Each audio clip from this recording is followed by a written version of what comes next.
ഇന്നേ ദിവസം നിങ്ങൾ ഏതെങ്കിലും തരത്തിലുള്ള ഒരു അസ്വസ്ഥതയിലൂടെയോ പ്രതിസന്ധിയിലൂടെയോ അല്ലെങ്കിൽ നെഗറ്റീവായ ചിന്തകളും പല ഭാരങ്ങളും നിമിത്തം നിങ്ങൾ അസ്വസ്ഥപ്പെടുന്നുണ്ടെങ്കിൽ നിങ്ങൾക്ക് ഡെലിവറൻസ് കിട്ടുന്ന ഒരു വചനമാണ് 1 പത്രോസ് 4:12-13 തിരുവചനം.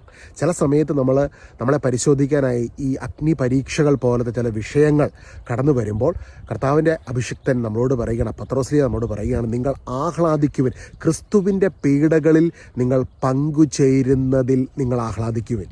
അപ്പോൾ ജീവിതത്തിൽ കടന്നു വരുന്ന ഈ പ്രതിസന്ധിയും പ്രശ്നങ്ങളും പ്രയാസങ്ങളുമൊക്കെ അത് എങ്ങനെ നമ്മളതിനെ അഭിമുഖീകരിക്കണം എന്നാണ് അപ്പസ്തലൻ പഠിപ്പിക്കുന്നത്. അത് ക്രിസ്തുവിൻ്റെ പീഡാസഹനമാണെന്ന്, ക്രിസ്തുവിൻ്റെ പീഡകളിൽ പങ്കുചേരുകയാണെന്നുള്ള ബോധ്യത്തിൽ അതിനെ അഭിമുഖീകരിക്കണം. ഇത് നിങ്ങളുടെ പീഡനമല്ല, ക്രിസ്തുവിൻ്റെ പീഡകളിൽ നിങ്ങൾ പങ്കുചേരുകയാണ്. ഇതാണ് പുതിയ നിയമത്തിൻ്റെ കാഴ്ചപ്പാട്.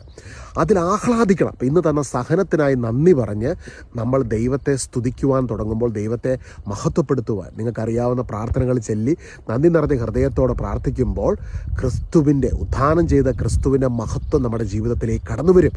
ഡെലിവറൻസ് ഇപ്പോൾ ഇത് കേട്ടുകൊണ്ടിരിക്കുമ്പോൾ തന്നെ സംഭവിക്കുകയാണ്.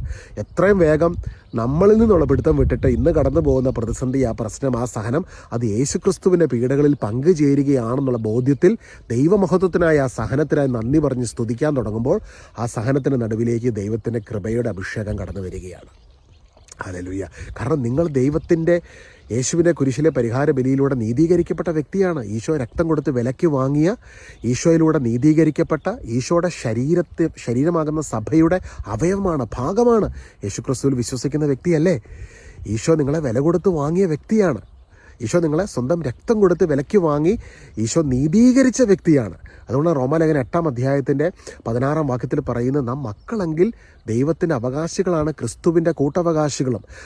ഒരിക്കൽ നാം അവനോടൊത്ത് മഹത്വപ്പെടേണ്ടതിന് ഇപ്പോൾ നാം അവനോടൊത്ത് പീഡ അനുഭവിക്കുന്നു. അപ്പോൾ ഇന്ന് കടന്നു പോകുന്ന സഹനത്തിൽ നിങ്ങൾ തനിച്ചല്ല, യേശു നിങ്ങൾക്കുള്ളിലുണ്ട്, യേശു നിങ്ങളുടെ കൂടെയുണ്ട്. മഹത്വത്തെക്കുറിച്ചുള്ള പ്രത്യാശ ക്രിസ്തു നിങ്ങളുടെ ഉള്ളിലുണ്ട്. കൊളോസസ് 1:27. ഇന്ന് ഈശോ കൂടെയുണ്ട് കേട്ടോ. അപ്പോൾ അതുകൊണ്ട് ഇന്ന് കടന്നു പോകുന്ന കഷ്ടതകൾ നിസ്സാരമാണെന്ന് റോമാലേഖനം 8-ാം നമ്മൾ കാണിക്കുകയാണ്. 16-17 വാക്യത്തിൽ 16-ാം വാക്യമാണ് എൻ്റെ ഓർമ്മ ശരിയാണെങ്കിൽ. നമുക്ക് വെളിപ്പെടാനിരിക്കുന്ന മഹത്വത്തോട് തുലനം ചെയ്യുമ്പോൾ ഇന്നത്തെ കഷ്ടതകൾ നിസ്സാരമാണെന്ന് ഞാൻ കരുതുന്നു. ഇന്നത്തെ കഷ്ടതകൾ നിസ്സാരമാണ്. ഇന്ന് കടന്നു പോകുന്ന കഷ്ടതകൾ നിസ്സാരമാണ്. സൃഷ്ടപ്രപഞ്ചം ദൈവമക്കളുടെ വെളിപ്പെടുത്തലിനായി ആകാംക്ഷയോടെ കാത്തിരിക്കുന്നു. എൻ്റെ ഓർമ്മ ശരിയാണെങ്കിൽ അത് 18-19 വാക്യമാണ്. ആകാംക്ഷയോടെ കാത്തിരിക്കുകയാണ്. ദൈവത്തിന് നിങ്ങളെക്കുറിച്ച് ഡിവൈൻ പദ്ധതിയുണ്ട് ഈ പ്ലാനറ്റിൽ. അപ്പോൾ ഇന്ന് കടന്നു പോകുന്ന സഹനത്തെ അത് യേശുവിൻ്റെ പീഡയോട് ചേർത്ത്, അല്ലെങ്കിൽ ഈശോയുടെ പീഡാസഹനത്തിൽ പങ്കുചേരുകയാണ്. ഇതെന്തൊരു വലിയ ശുശ്രൂഷയാണെന്ന് ഓർത്ത് നോക്കിക്കുക. നിങ്ങൾ തന്നെ ഒരു ശുശ്രൂഷയിൽ പങ്കുചേരുക. ഏത് ശുശ്രൂഷയിലാണ്? കർത്താവിൻ്റെ പീഡാസഹനത്തിൽ പങ്കുചേരുമ്പോൾ അതേ വ്യക്തിയുടെ ജീവിതത്തിൽ ഉത്ഥാനത്തിൻ്റെ അഭിഷേകവും കടന്നു വരും. ദുഃഖവെള്ളിയാഴ്ചയ്ക്കപ്പുറം ഒരു ഈസ്റ്ററുണ്ട്, ഒരു ഉത്ഥാനമുണ്ട്.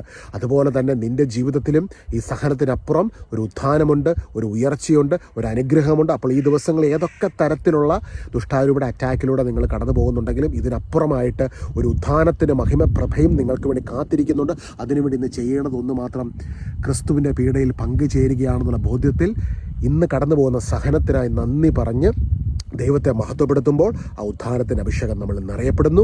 യേശു ക്രൂശിൽ ഈ അഭിഷേകം നിറയപ്പെടുന്നതിന് വേണ്ട വില മുഴുവൻ, നമ്മുടെ വിടുതലിന് വേണ്ട വില മുഴുവനും, നമ്മളെ നീതീകരിക്കുന്നതിന് വേണ്ട വില മുഴുവനും യേശു ക്രൂശിൽ കൊടുത്തു കഴിഞ്ഞു. സകലതും യേശു പൂർത്തീകരിച്ചു കഴിഞ്ഞു. ഇന്ന് ഈശോയുടെ ആത്മാവ് നൽകുന്ന വിശ്രമത്തിലേക്ക് പ്രവേശിച്ചുകൊണ്ട് ആഹ്ലാദിക്കാം. വിജയം, യേശു ക്രൂശിൽ നേടിയെടുത്ത വിജയത്തിൻ്റെ അനുഗ്രഹങ്ങൾ നിൻ്റെ ജീവിതത്തിലെ എല്ലാ മേഖലകളിലും നിറയപ്പെട്ടുകൊണ്ടിരിക്കുന്നു. അത് വെളിപ്പെടും, വെളിപ്പെട്ടുകൊണ്ടേയിരിക്കും. God bless you. പരസ്പരം നമുക്ക് പ്രാർത്ഥിക്കാം കേട്ടോ. God bless you.